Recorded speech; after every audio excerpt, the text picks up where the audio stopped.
Morning from Bishnupur town. তো আজ এখানে এই রুম চেক আউট করে আমরা বেরিয়ে যাব। যে প্রথমে যাব আমরা হাটে, যে পোড়ামাটির জিনিসের যে হাট আছে সেই হাটে যাব। হাটে একটু ঘুরে যদি কিছু শপিং করার থেকে করে তারপরে আমরা বেরিয়ে যাব বাসুদেবপুরের উদ্দেশ্যে, যেটা জয়পুরের সাইডে, যেখানে রয়েছে সেকেন্ড ওয়ার্ল্ড ওয়ারের এয়ারডোম আর হচ্ছে কিছু ওয়াচ টাওয়ার আর ফরেস্ট আর বিশ্বমুন্ডা হল। এই গোটা জিনিস কভার আপ করে জয়পুরের ভেতর দিয়ে বেরিয়ে যাব, ফরেস্ট হয়ে হাইওয়ে ধরে নেব। দেখি যদি যে সকাল সকাল শেষ হয়ে গেল, মোর দেন 1 or 2 এর মধ্যে যদি আমার বাসুদেবপুর ওয়াচ টাওয়ার সব কিছু কভার আপ হয়ে যায়, তাহলে মেবি আমি গনগনির ট্রাই নিতে পারি। আদারওয়াইজ জাস্ট বাড়ির জন্য বেরিয়ে যাবো। তো খুব সিম্পল ভাবে এটাকে সাজিয়েছি।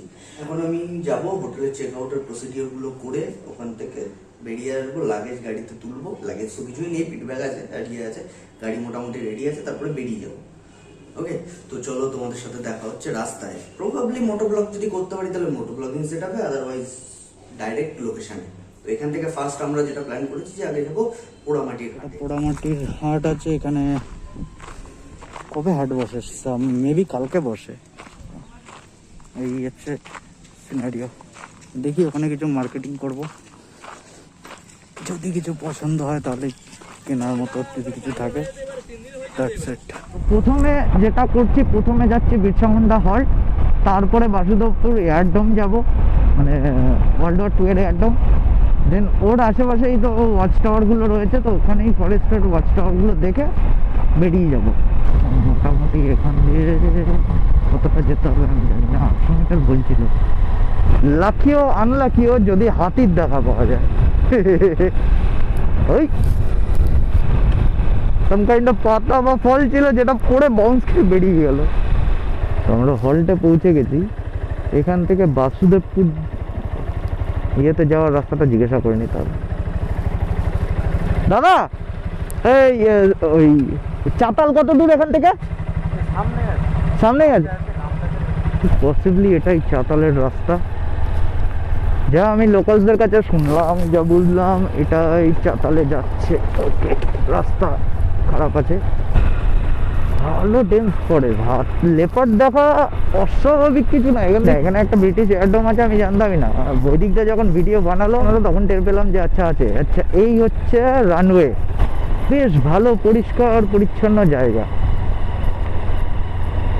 জাস্ট থিঙ্ক অ্যাবাউট ইট, যে এই জায়গায় কি পরিমাণে মেটেরিয়াল, কি পরিমাণে গুড কোয়ালিটি মেটেরিয়াল এখানে ইউজ হয়েছিল, যে এখনো নষ্ট হয়নি।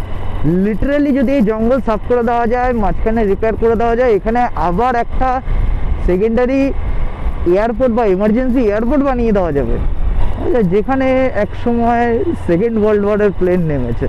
ভাবো, এখান দিয়ে গেছে, আর আমি এখন এখান দিয়ে আমার প্লেন চালাচ্ছি। হন্ডা এয়ারলাইন এখনই টেক অফ করবে।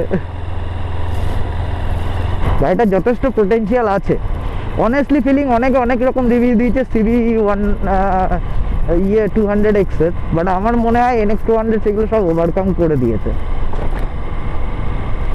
একবার এখানে একটু দাঁড়াবো।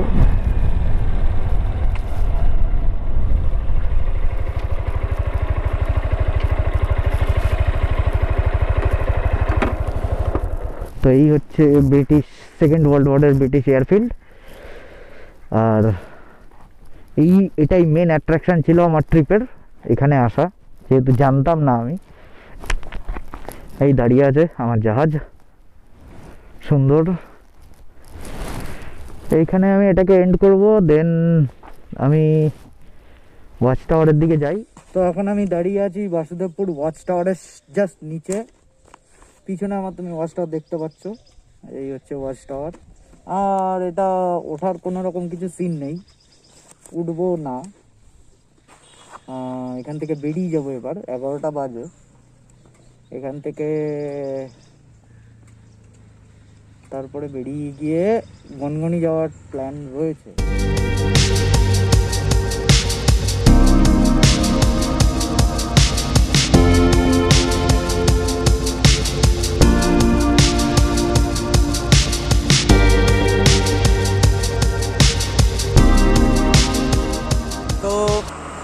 বাঁকুড়া পর্ব পুরোপুরি শেষ। এবার আমরা চলেছি গনগনির দিকে। গনগনি হচ্ছে বেঙ্গলের মানে ওয়েস্ট বেঙ্গলের গ্র্যান্ড ক্যানিয়ন যেটাকে বলে। তো সেখানে যাব, সেটাকে ভিজিট করব, ভিজিট করে চলে যাব বাড়ির দিকে।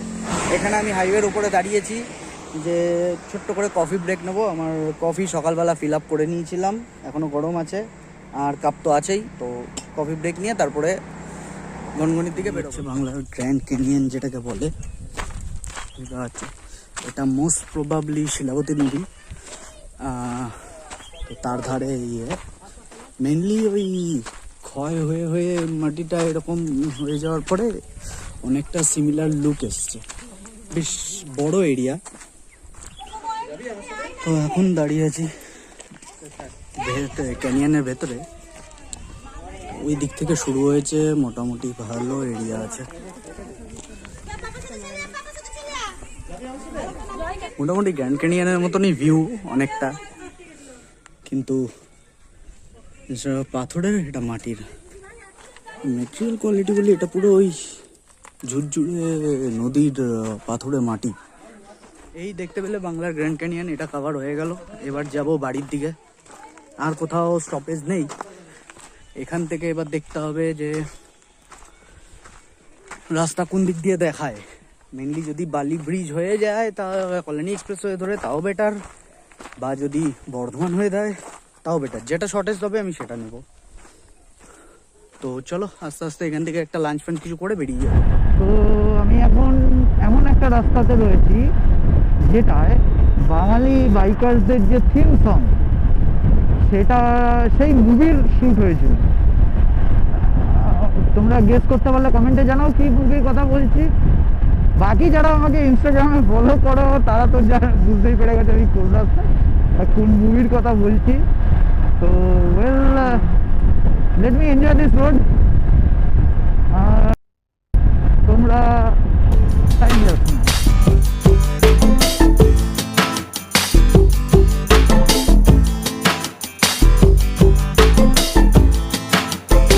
ফাইনালি বাড়ি পৌঁছে গেছি। এখনো পর্যন্ত টোটাল 450.9 কিলোমিটারের টোটাল রাইড হয়েছে। তেল লেগেছে 9.4 লিটার। মাইলেজ আমি পেয়েছি 47.0। তো এবার ঘরে যাবো, ফ্রেশ হবো। ফ্রেশ হওয়ার পর তারপরে আস্তে আস্তে ব্লগটাকে এডিট করতে হবে। তো with that said, finally thank you for watching and have a peaceful journey.